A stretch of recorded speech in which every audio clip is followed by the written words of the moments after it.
Welcome to part 2 of my ectopic pregnancy story.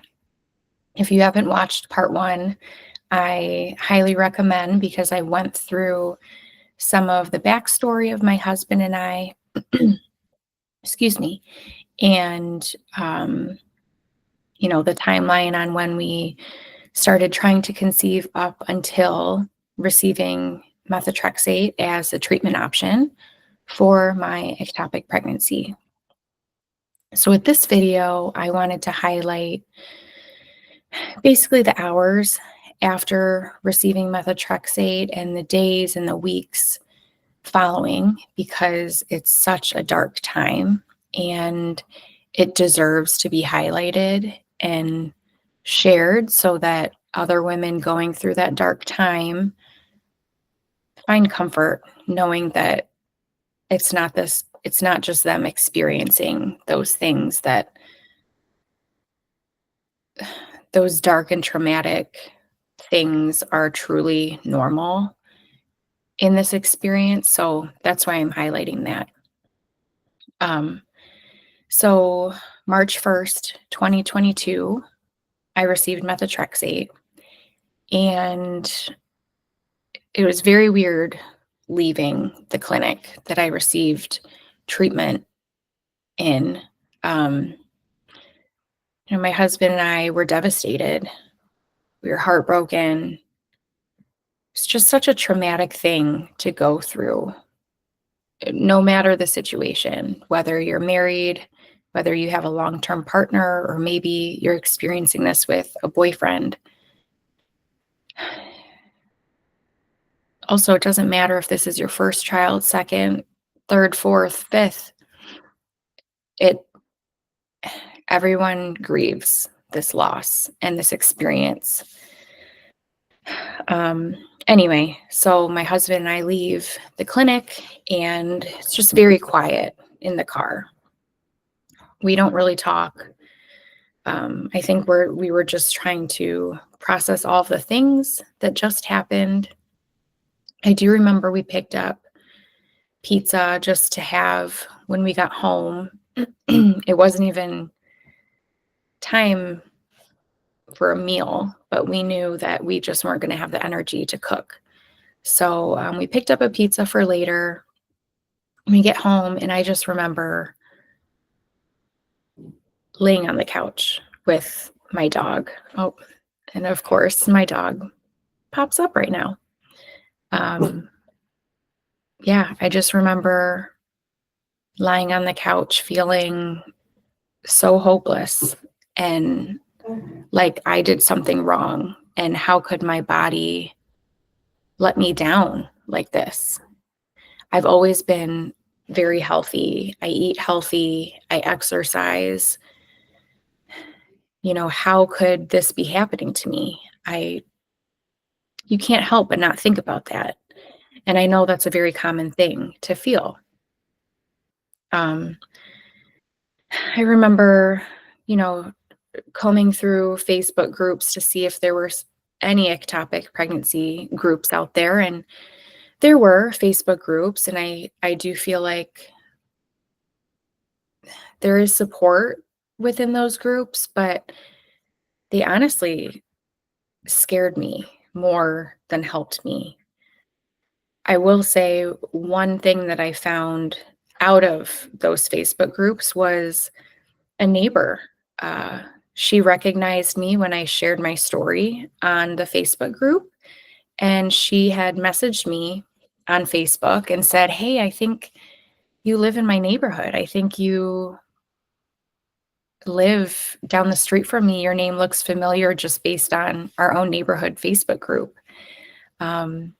And she messaged me, we connected. She helped me so much through the process, and I'm so grateful for her. We'd go on walks.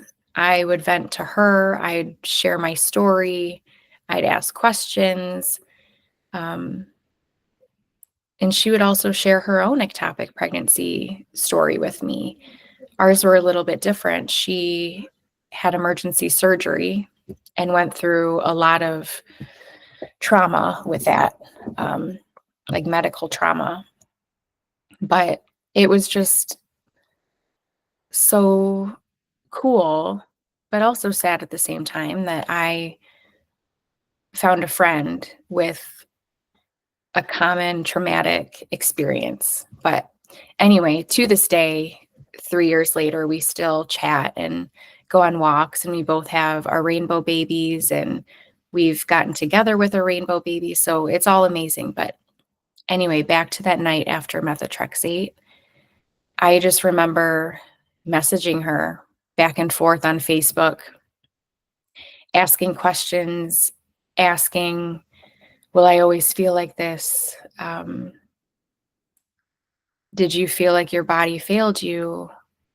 Anyway, all the questions under the sun that you all probably felt, I was asking, and I found comfort in her support and in her answers.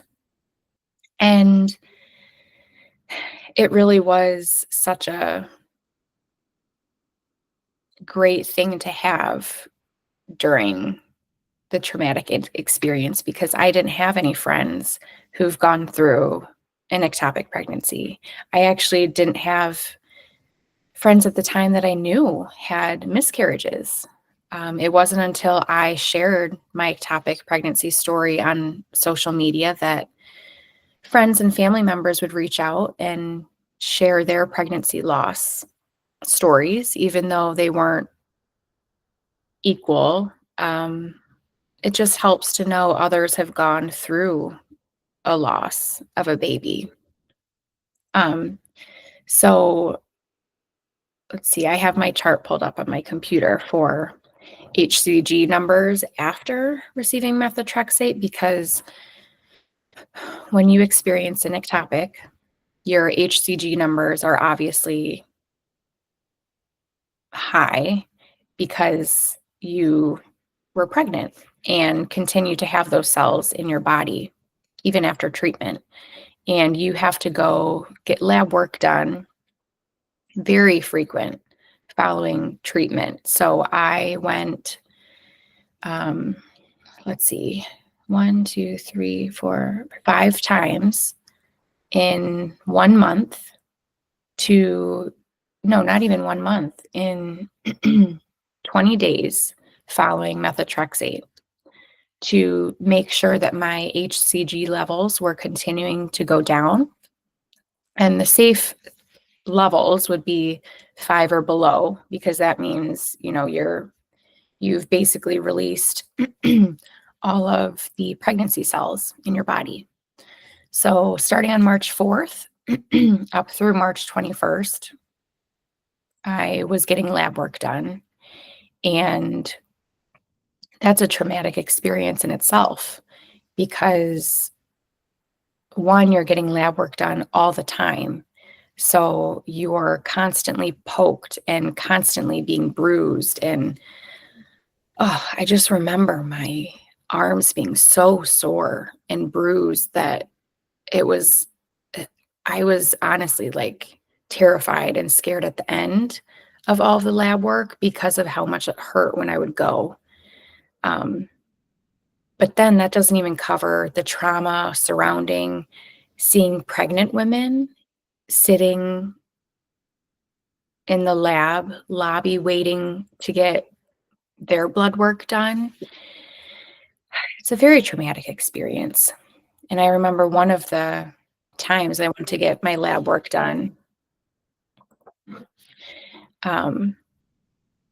the lab tech saw that I was testing my HCG numbers, and she said, "Congratulations, you must be testing your pregnancy." And I didn't know what to say. And I think